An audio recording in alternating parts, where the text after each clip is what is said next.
In this video, we will be exploring the upper, the midsole, and the outsole of this shoe, the Nike React Infinity Run Flyknit edition. And I'll be telling you why I think this might be my favourite easy day shoe. Hello everyone, welcome back to the channel. I'm Josh, a vegan triathlete, and on this channel we talk triathlon training and personal productivity. And I try to review as many shoes as my wallet will allow me to, so if any of those things sound interesting to you, please hit that subscribe button below. In this video, I'm going to be giving you my 100 mile or 160 kilometer review of this shoe, the Nike React Infinity Run Flyknit. I'll be breaking down the upper, the midsole, and the outsole, giving some general points, telling you if I think this shoe is good value or not, and why I think it might be the best easy day shoe. So let's jump straight into the video. It was only this morning when I finished my first 100 miles in this shoe. This shoe I bought with my own money. No one's paying me or influencing the things that I'm making. These are all my own opinions. Just some stats about this shoe to start. Each shoe weighs 291 grams in my UK men's size 9, which is a US men's size 10. In the forefoot, we have a stack height of 24 millimeters. In the heel, a stack height of 33 millimeters. So if numbers still work the way I think we do, that gives us a drop of 9 millimeters. And I think that's quite nice, although it doesn't really account for this rocker at the front of the shoe, which is quite obvious when you look at it side on.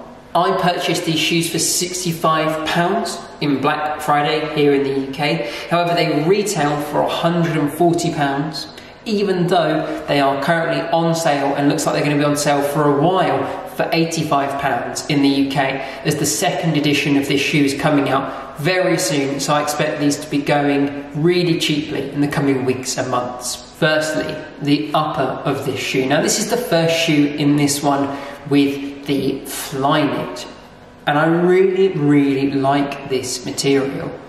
If you've had any other Nike shoes with the Flyknit, you know exactly what to expect. It's super breathable, especially in the toe box. Very lightweight, as you would expect from any of the new Nike running shoes. But with these two things taken into mind, it does mean that my toes have been getting awfully cold in these winter months. So if you live anywhere colder than the UK, definitely keep that in mind, because it's only just about bearable here when I'm going for my early morning easy runs. They're relatively easy to clean. My white pair is still looking okay, considering I've run through some mud in my first 100 miles.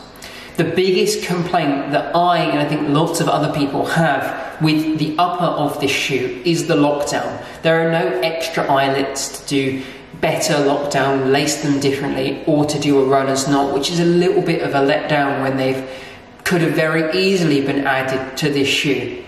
The lockdown isn't awful, but I think not having extra eyelets combined with the lack of any padding and a real heel counter can often make my ankle and heel feel like it's slipping around ever so slightly, especially when I'm picking up the pace. However, I found the lockdown to get better as I've used the shoe. I don't know if that's because the Flyknit is slightly molding to my feet or anything like that, but now I've done the 100 miles, I haven't really had any lockdown issues like I was when I first had this shoe. However, keep in mind that if you are only familiar with running in more traditional uppers, things like the Sauconys and the Brooks of the world, the Flyknit is going to be a real shock and it's going to feel quite strange. So be prepared for that when you first put on this shoe. Overall, I really like the upper of this shoe, and I'm going to give it a 2.6 out of 3, just dropping that 0.4 for the lack of really nice padded heel counter and the slight issues of lockdown when first running in this shoe. Onto the midsole now of this shoe, and this is a chunky midsole even for Nike's lineup, which is really saying something. This midsole is made from Nike's React foam, which is their easy day foam, slightly more cushioned than the Zoom X we reviewed in the Pegasus Turbo 2. It's really here that we see Nike take this down the easy day route when it comes to shoe design. The quite noticeable rocker, unlike many of Nike's shoe, reminds me of something like a Hoka, which is really nice, especially for those easy days that it just helps your foot roll so easily through the stride, maintaining good posture while not taking too much out of the legs. And I do find this foam, unlike most, to get better the more miles that you put in. I haven't really noticed a lot of change in it. It's just getting slightly more squishy while being slightly more responsive as time goes on. I think the midsole is where this shoe really shines, and it's where it seals the deal as my favourite easy run shoe.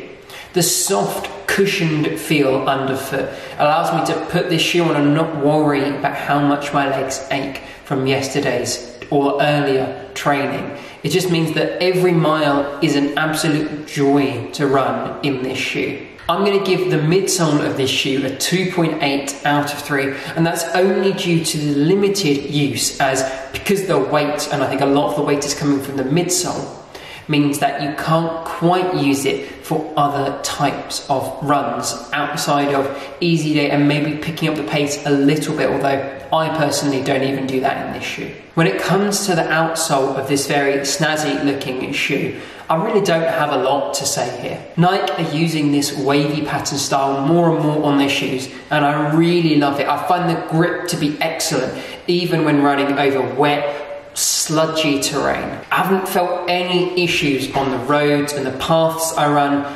even through about, I don't know, a centimetre or two worth of leafy sludge. It just seems to tear up those miles without a care in the world. And there's absolutely no wearing on the rubber in my first 100 miles.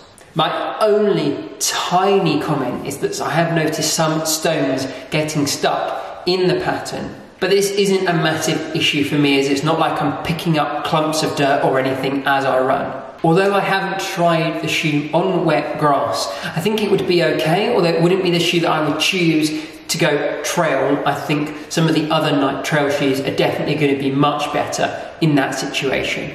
I'm going to give the outsole of this shoe a 2.7 out of 3, simply docking those 0.3 points because it just doesn't quite have the variability that I would like for an easy day shoe. It might be nice to have a little bit more grip to really kind of chew up any grass or light trail miles that I might want to do. And finally, the value proposition of this shoe. At full price, this is definitely an expensive shoe. £140 for a shoe that you're only going to be doing for easy days on the road is a lot of money. However, I have to say, if you're building your shoe rotation and looking for something specifically for those easier miles, those easier days when you know your legs are going to be aching, then this shoe definitely is going to fit that little hole absolutely perfectly. And like I said, I bought this shoe for over half price in the Black Friday sales, but even now it's still on sale due to the newer version coming out very soon. So if you are looking for an easy day shoe, keep an eye on this shoe and see how much it drops in price, because you might be able to steal a bargain, and at that price, anything around the £85 that it's currently on sale for or lower, that might be an excellent value proposition. Even with a discount, I can only give this shoe a 2.5 out of 3 for value, simply due to the limited use once again,